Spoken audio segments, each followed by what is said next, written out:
आध्यात्मिक दृष्टीने पाहता 10 दिवस आपण गणपती उत्सव साजरा करतो, याच्या मागची कारणं काय किंवा नेमका याचं महत्त्व काय आणि मानवाच्या अंतर्मनात नेमका काय परिणाम याचा होतो, काय सांगा? मग व्यासदेवांनी सांगितलं, गणपती बाप्पा काही अडचण नाही, मी तयार आहे, तुमची आठ मला मान्य आहे, पण माझी एक आठ आहे, तेवढी एक स्वीकार.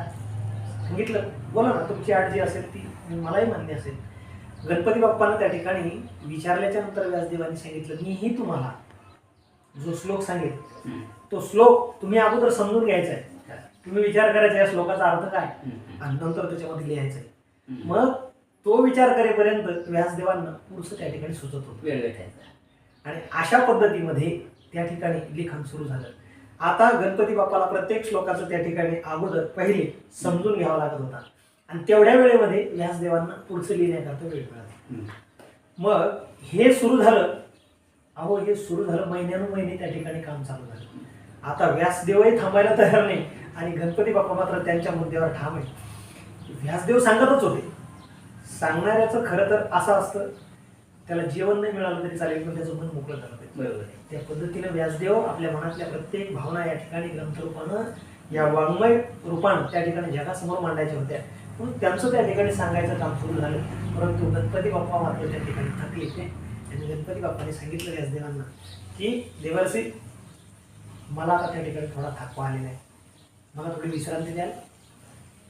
व्यासदेवांनी हसून त्यांना सांगितलं, ठीक आहे, हरकत नाही, किती विश्रांती हवी आहे? सांगितलं, एक 8-10 दिवसाची द्या.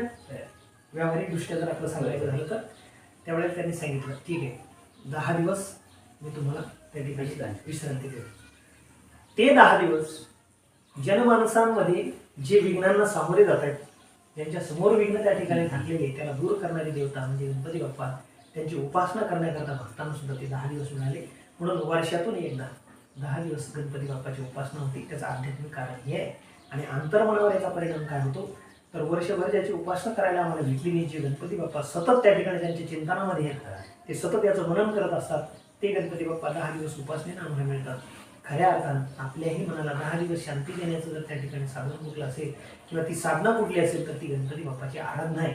आणि हे ते 10 दिवस आहे, त्याच 10 दिवसामध्ये वर्षभराची ऊर्जा आम्हाला त्या ठिकाणी 10 दिवसात प्राप्त होते आणि वर्षभर त्या ठिकाणी आमचं मन प्रफुल्लित राहतं. हाच जनमानसाच्या मनावर गणपती बाप्पाच्या 10